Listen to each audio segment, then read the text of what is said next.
Today, Kilroy goes off the shelf on alt history, or alternative history, or history that is hypothetical or different. You make the alternative. What am I talking about? Aren't all war games alt history? Well, I mean, war games are a simulation of a historical event and trying to see if there's a different outcome, to see if there's a different alternative. But that's not really what I'm talking about here, because those are games that have, a set historical event.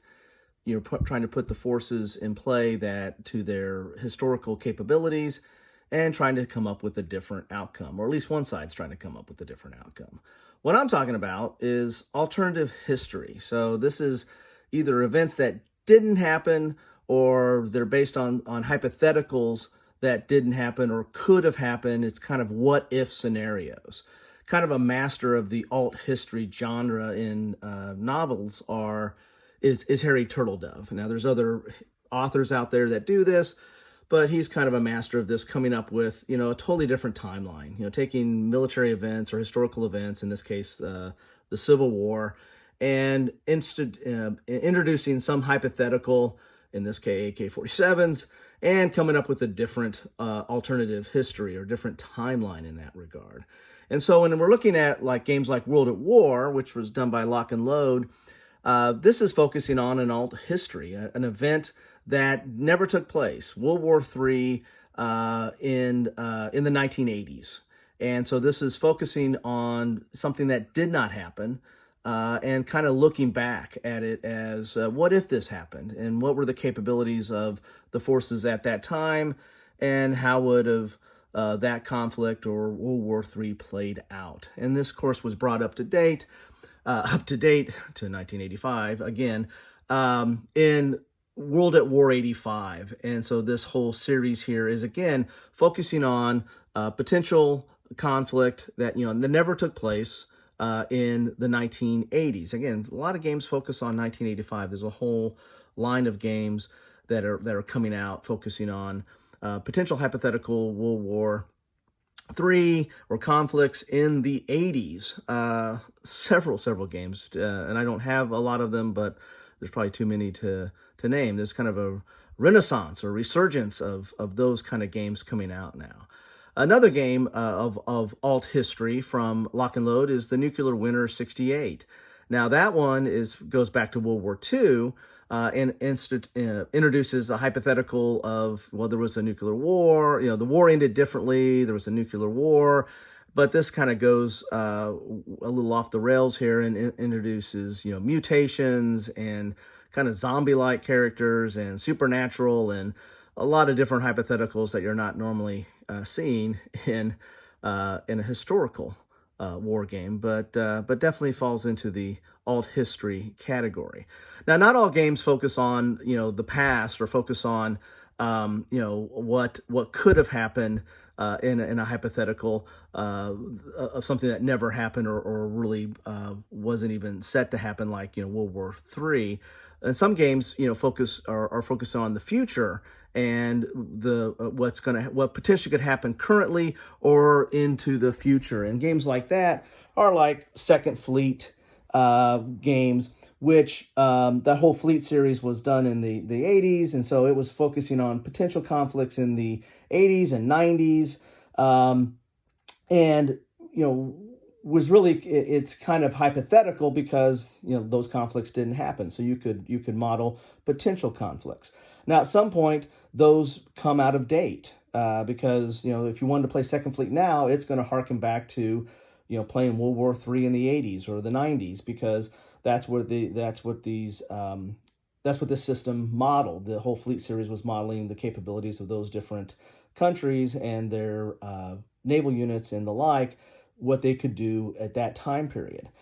Taking that forward, you have like South China Sea and there's like Indian Ocean. That's kind of doing what the Fleet system did back in the day. They're looking at potential conflicts, current potential conflicts, or future, near future conflicts, and what could happen. So they're looking at it as a hypothetical. So again, kind of back to the future looking alt history. Second Fleet, over time, Second Fleet is now, looking back. It becomes more of the backward looking hypothetical.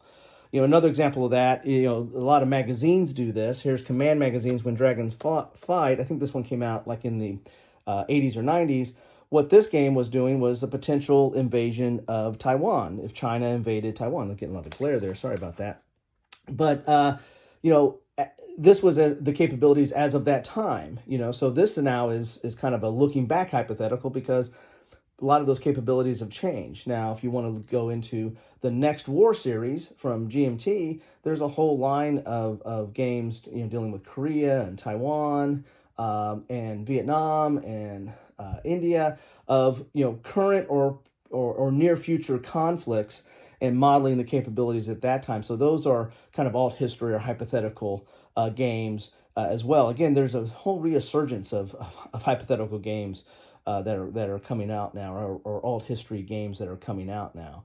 And magazine games do this a lot. Another example from Command Magazine is the Moscow option. Now, this was a little different. This is Eastern Front, World War II. So this is a look back, right? And we know that there was a battle and a war on the Eastern Front in World War II.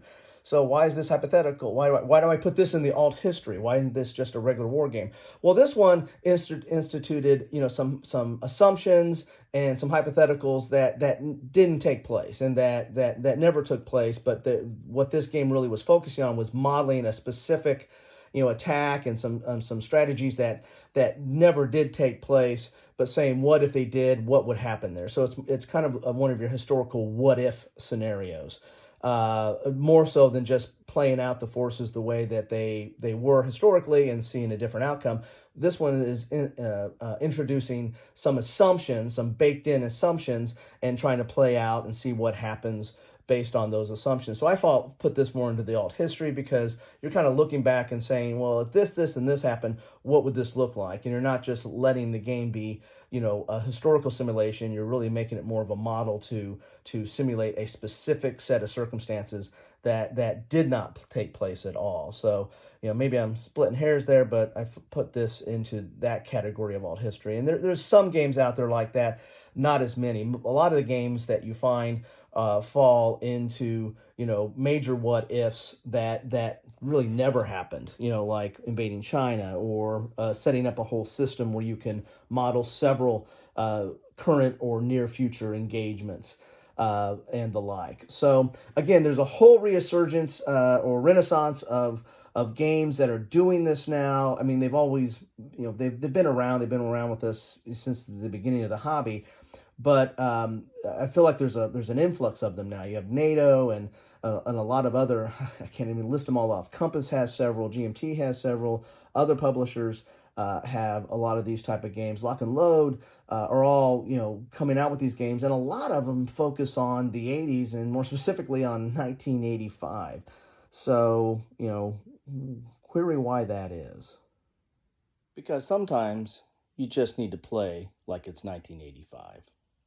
Bonus footage that you're not going to see on No Enemies Here includes talking about the Warfighter series, which is from DVG. This is individual or man-to-man combat set in the current or near future to, model hypothetical conflicts. There are some historical scenarios that have come out over time, but this is mainly a, kind of a random generated series of events where you're going to outfit a squad and take it on a patrol into certain missions.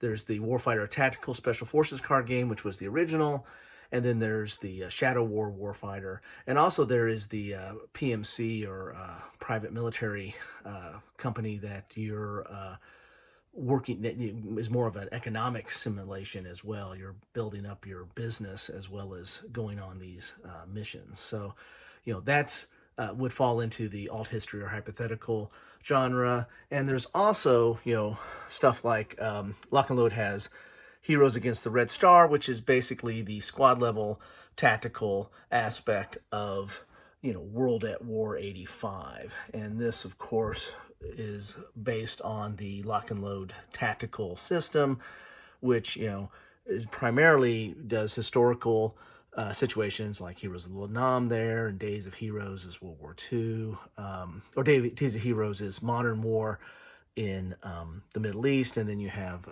Band of of heroes is World War II.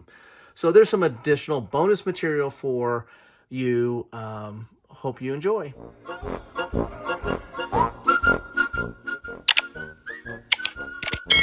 Thanks for watching.